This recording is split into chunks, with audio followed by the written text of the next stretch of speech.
407 years ago, our fathers brought forth on this continent a new nation conceived in liberty and dedicated to the proposition that all men are created equal.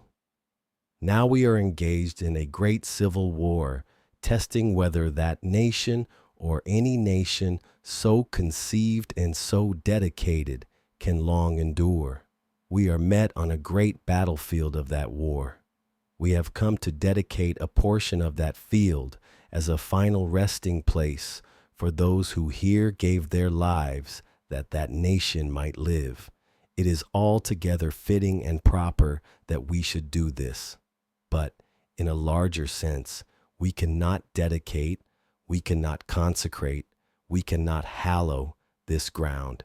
The brave men, living and dead, who struggled here, have consecrated it far above our poor power to add or detract. The world will little note nor long remember what we say here, but it can never forget what they did here. It is for us, the living rather, to be dedicated here to the unfinished work which they who fought here have thus far so nobly advanced.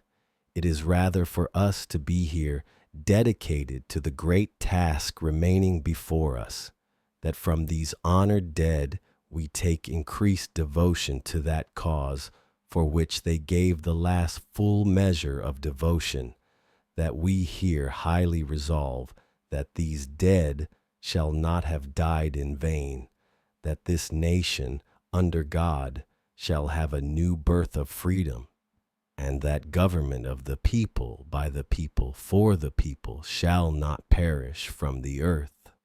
Abraham Lincoln, November 19th, 1863,